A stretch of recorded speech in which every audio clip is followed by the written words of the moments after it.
He is the Oscar-winning filmmaker whose hit movie Bowling for Columbine makes its 20th anniversary this year, and he's the host of the podcast Rumble with Michael Moore, my good friend Michael Moore.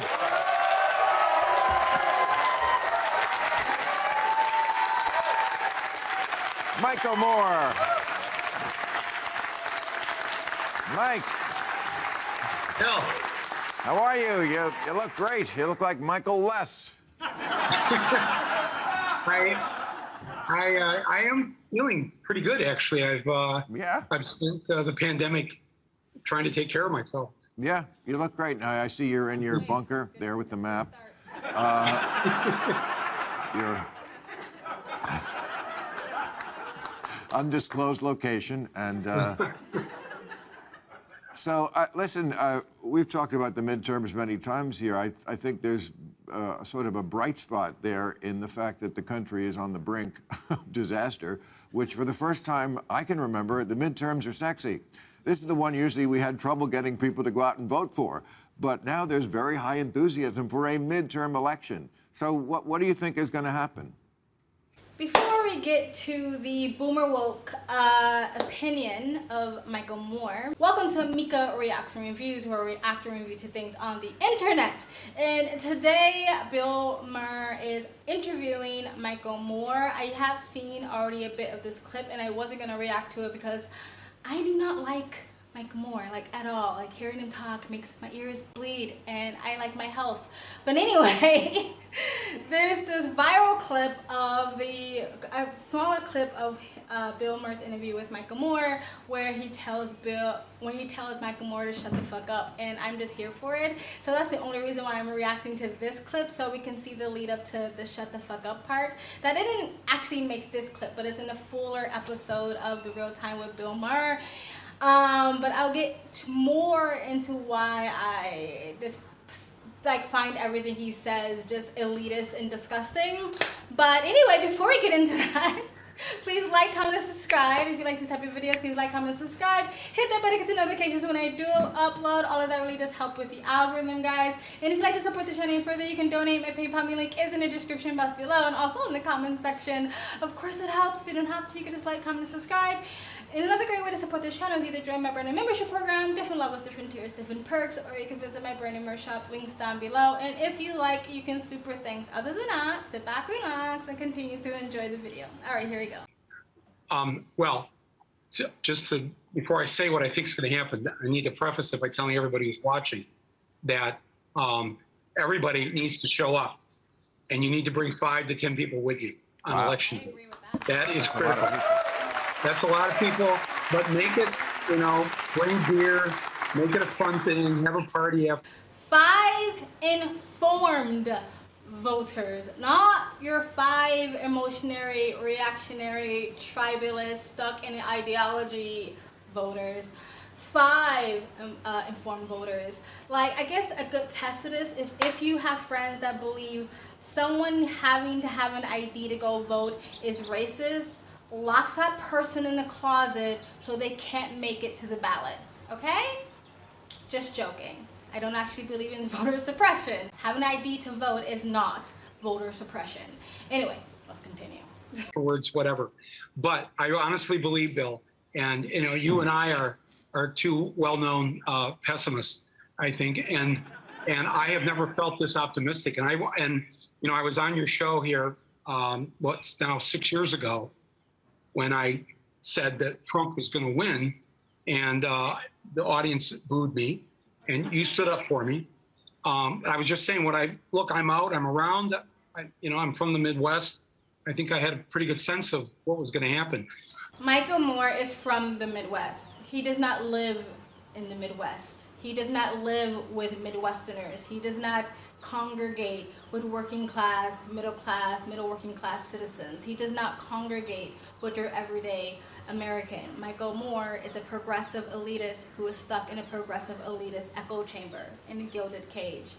So he can keep saying all he wants that he's from the Midwest and he thinks the Midwest is still stuck in 1990, but it's not. So anyway, let's continue. I think the opposite's going to happen this time. I think that there is going to be such a landslide against the traitors especially the 147 Republicans who just hours after the insurrection voted to not certify the elected president of the United States, Joe Biden. And I think that there is going to be so many people coming out to vote. I want to thank the Supreme Court for reminding women that they are, in fact, second-class citizens and taking their rights away like this. There are so many, I don't know if you've seen the list of states, starting with Kansas, which, by the way, 60% of the people in Kansas a couple months ago showed up to say, no, we want abortion legal and we want it in our Constitution. We want it to stay there. And this is... Okay. A few things. Once again, demonizing half the country who voted for our ex-president. Not great optics, and just disrespectful altogether. Calling them traitors, because he did say especially these people, but he didn't say I mean these people. He said the traitors of this country, and especially. So he means anyone who voted in a way that he didn't like. You are a traitor to the country. You are basically committing treason. What did they used to do with treasoners back in the old days? So he, once again, is demonizing half of the country. You are all these labels. You are the most despicable person. You are the most disgusting, evil, vile human beings. Not humanizing you as people who had legitimate reasons of voting the way you voted. That's one thing. The second thing is, the Supreme Court did not take the rights away from anyone. They corrected what was supposed to be corrected in the Constitution, because that was never in the Constitution. And him making the point that the citizens of Kansas came out and voted and said this is what the abortion rights they want in their state was literally the fucking point. That was literally the fucking point of the Supreme Court Justice decision. So it worked. It literally worked the way they wanted to work. It's funny how people kept saying that giving the decision back to the individual people in their individual states was undemocratic or was against democracy, but that's literally how democracy was supposed to work. So the fact that people are trying to make it seem like that was a threat to democracy, but as he just explained, it worked perfectly, the way it was meant to be, the way it was always meant to be. The states had the individual right, gave the people, the individual people in those states, a voice and a right to vote for what they wanted in their states. So it worked. So the point that he was making, it kind of fell flat, because he said the Supreme Court made the decision and it worked perfectly. The Supreme put the decision back to the states, and so the people can vote for it, and they vote for it. They made their voice heard, so it worked perfectly. Let's continue. I think that there's going to be such a massive turnout of women. 70% of all new registered voters in Kansas were women. In Wisconsin, it's 17% more than men are registering to vote. Pennsylvania, 12%. I mean, in most of these states, these are women who have not voted, who've not been registered, are coming out to register. And then look what happened in Alaska. Alaska only gets one member of Congress, and it elects a woman, a native Alaskan woman, to defeat Sarah Palin. Alaska. So I don't doubt his numbers, and I honestly do think, as much as I agree with the decision of the Supreme Court Justice, I do think that's probably scared a lot of people to want to vote, because the fear mongering of the mainstream media, the fear mongering of Democrats, of the whole like, oh my God, we're gonna live in a handmaid's tale. Even though you just presented a case where the Kansas citizens voted, and their voices were heard, meaning there is no handmaid's tale dystopian future down the pipeline. But because that is the fear-mongering rhetoric and the language, and because we've convinced generations of young women and men that being pro-abortion is the right thing to do and the right thing to be, then yes, I do think this is going to push a lot of people to vote. I very much believe what he's saying with that. However, the other thing that it shows, that the fact that, a native Alaskan woman was voted over Sarah Palin, shows that, Americans aren't as tribal as you think. in that, and Sarah Palin is a woman, so, you know, but but they're not as tribal as you think, in that, you know, they're not as racist as you think, or closed-minded as they were like to try to portray. That's the system and the society that we're living into today. But I do agree with him that I do think that the whole abortion issue is a big issue for a lot of, especially younger people or women with children, or women who have daughters and stuff like that. So that is an issue that we're going to come up against. But anyway, let's continue. This is like, there are so many signs of this that I honestly think, if we all do our work, and if we all get people to get out there, and we get out there ourselves, we have a chance to do something that, it does happen every now and then. 1993, Canada voted every conservative member in parliament, except for 2, out of office. Gone. All of them, except for 2. Just pointing out another thing, he didn't say they voted out corrupted politicians. He didn't say they voted out career politicians that wasn't doing nothing for the people. He didn't say they voted out politicians that were just bad at their job. He just said they voted out conservative politicians. So first of all, this is him saying, I don't want a balanced government. I don't want to have a yin and yang government. I don't want to have a left or right government or a diverse government.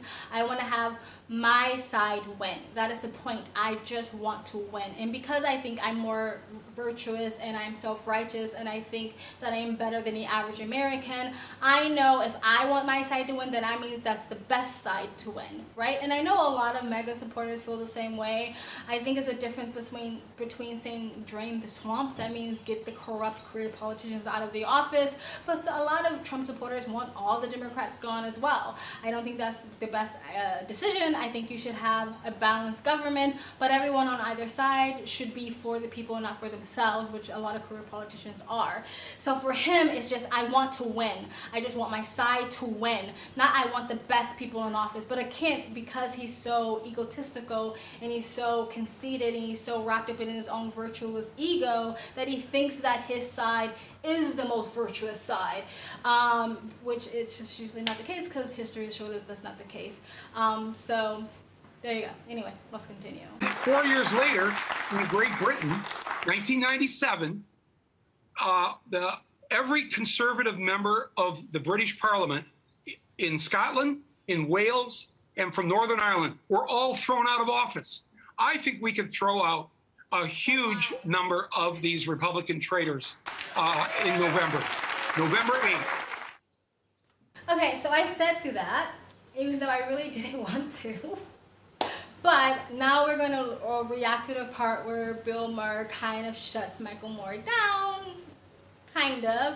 And I think it's worth it. I think worth sitting through that, because you have to understand where Bill Maher is coming from and why he says what he says. So that's why I went ahead and listened to that, and also to give my perspective. So we're going to react to the other half now. There's going to be even more this year. That's been the trend. So women, young people, people of color are going to save the day. And we are going to be very happy the day after the election. And I know people are afraid. Say that, Mike. Now people won't show up. Yes, I know, because the old school Democrats, liberals, were a little like, oh, wow, yeah, you know, it's not that way anymore. Again, the ego, the assumption that, oh, people of color, they're on our side because we save them. We save them all the time. You have a problem figuring out whether you're for me or Trump, and you ain't black. The studies actually show that more people of color are voting Republican and conservative these days. More people of color are becoming conservative. So again, Michael Moore lives in a bubble. Just FYI, for people who don't know, I'm not a conservative. I'm not a conservative and I'm not a Republican. And that's not a dig at conservatives or Republicans. People think just because I say I'm not, that somehow that's me saying there's something wrong with being a conservative. I'm not Jewish. That doesn't mean I don't like Jewish people or I don't like the Jewish community. I'm just not Jewish. Me to say that I'm conservative would be me lying or me grifting. I have some values that seem to fit into the conservative label now, but I'm not conservative. I'm an outlier. I've always been an outlier, and being conservative or having common sense today happens to be an outlier position. But trust me, if the culture war swung all the way back far right and ultra conservative and ultra religious, I would still be an outlier. But I don't like lies, and I don't like demonization of human beings, and I don't like things being unfair. And the way I see Trump supporters and conservatives or Republicans being treated is unfair, and that is why I speak out against it. Anyway, let's continue. I think there's a real revolution, a nonviolent revolution going on. Democracy. People don't want to lose it. We know how close we are to losing it, and we can't lose it. Michael Moore, now let's meet our panel. I'm sorry. I'm sorry. Question 2. I'm just excited. We're going to get rid of these people that are trying to tear the country down. We're going to get rid of them. Excited about it. I see. You know, we have some Republicans watching this show. I mean, we are for all Americans on this show. So. I think that he's true. I think that a lot of people are waking up, but I think it is not in the direction he thinks it is. I think there are people becoming radicalized on both sides. Seems a little bit more on the left than the right. I think people are becoming more fanatical with their political ideologies, but I think people, I agree with Bill Maher, where the bright spot is because society is where it is, more people are going to come out and vote. That usually people ignore the midterms, which is a mistake.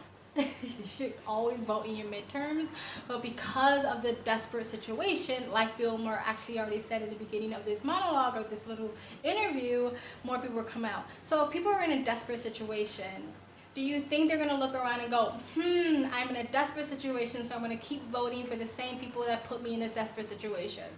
I'm in a desperate economic situation, inflation, gas prices, food shortages, this crazy weird woke thing with schools really think parents should have no authority of how their child should be taught, with crime literally skyrocketing and progressive cities looking like worse than developing countries in some areas. The homelessness is just skyrocketing. Mental health is skyrocketing. People are very upset and disappointed on how the 2 years was handled. Do you think those people are going to rise up and keep voting the same direction? Or you think they're going to vote the other way? Right? I agree that the whole abortion thing will play a big part in some people, and I think the fear-mongering of this capital thing will also rile people up. I think the fear-mongering of the right will also rile people up, but not as much as those mom and pops. Because he said young people, a lot of young people was in this boat. Young people don't have kids. Young people don't have mortgages. Young people don't have that threat to that security and that foundation. So I think you're going to see more mom and pops. You're going to see more suburban working class parents who don't want this country to go into a dumpster fire for the future of their kids. That don't want their kids to be indoctrinated. That want to have a secure economic future for their children. I think those are the people that are going to get up. Not some young college kids that's going to maybe hit the alarm, snooze button a few different times and just decide that it's not really worth it, right? And so I agree with Michael Moore in some sense, but again, I think his head is stuck up his ass in this progressive little bubble and his sort of egotistical self-righteousness that he can't really see. And I think just like I talked about optics with the conservatives when it came to Little Mermaid, he's not understanding the optics. By saying, I think he's also doesn't understand that a lot of conservatives do watch this show, and all this is going to do is light a fire under their ass. But anyway, let's continue. I think there's a real revolution, a nonviolent revolution going on. Democracy. People don't want to lose it. We know how close we are to losing it, and we can't lose it. Michael Moore, now let's meet our panel. I'm sorry. I'm sorry. Question 2. I'm just excited. We're going to get rid of these people that are trying to tear the country down. We're going to get rid of them. Excited about it. I see. We're going to get rid of these people. Again, you're not human. You don't have your reasons. You don't have your lived experiences. We don't need to get rid of these people, dismiss you, bye-bye, be gone, tear the country down. When was the last time I saw a Trump rally burn buildings down, destroy businesses, end lives. Wasn't the other day a man got arrested from literally killing a kid for being a Republican? Again, bubble. Anyway, let's continue. I see. You know, we have some Republicans watching this show. I mean, we are for all Americans on this show. Thank you. So, Yeah, no, but that's why I know. All abortion right, shut the one in fuck Kansas. up. Shut up right now. And answer one other question, okay? Yes. You on Biden 24? Well, you know, when he said... Suddenly you have nothing to say. No. All right, that's it, guys. I think it was worth it just to get Bill Maher to tell Michael Moore to shut the fuck up. He should heed that. I need to see if I can make a T-shirt of Bill Maher telling Michael Moore to shut the fuck up. Anyway, Bill Maher also suffers with the same derangement syndrome. The difference is that Bill Maher usually does not attack the voters. And I think Bill Maher is in the same boat with a lot of these elitist progressives. I think Bill Maher is in the same boat of thinking he is probably better than the average American, that he's more educated, that he's more righteous, that he's more virtuous, that he's more aware. But I also think Bill Maher understands optics. He understands optics, and that's why, and again, Michael Moore lives in a basement in a fucking progressive bubble because he came on Bill Maher's show not realizing that Bill Maher has railed against the Democrats multiple times for attacking the voters. And like he literally went on Bill Maher just to go nah to Republicans. Like literally what was his goal, just to like fuck you, instead of, again, like even if he's right, even if Michael Moore might be right, that there is this huge blue wave coming, and if it is, I am scared for the country, to be completely honest. But unlike a lot of conservative YouTubers, I am not really convinced that there is a red wave coming. I think that history has shown us too many times that people are addicted to habitually voting, just voting how they always vote and never changing course. I don't have an ounce of confidence that there's a red wave coming. I know there's data, I know there's polls and all these things that you can point to. I just don't have a confidence in that because historically speaking, people continue to vote the same way all the time. People continue to vote for idiotic politicians that do nothing. People continue to vote for politicians that have destroyed their city or their state. People can continue to vote for corrupted career politicians. They've done it for decades, they've done it for generations, so I don't understand and see why that would change today. But hey, could be optimistic about it, but even if that's the case, it's like he doesn't care the fact that the country is still divided. You can't sit there and demonize and demonize and demonize and demonize and dehumanize half your country and think we're gonna come together. So yeah, you win, your team wins, hooray, the country's still divided. What are you gonna do about that? And it just seems like a lot of people don't care about that. They're not concerned about that, they just wanna win. And this is why I don't like tribalism on either side. But anyway, guys, tell me what you think of this video. I really didn't want to react to Michael Moore, but I did it just so I can get that Bill Maher mic drop. I guess I could have reacted to just that part, but I wanted you to see somewhat of what led up to that.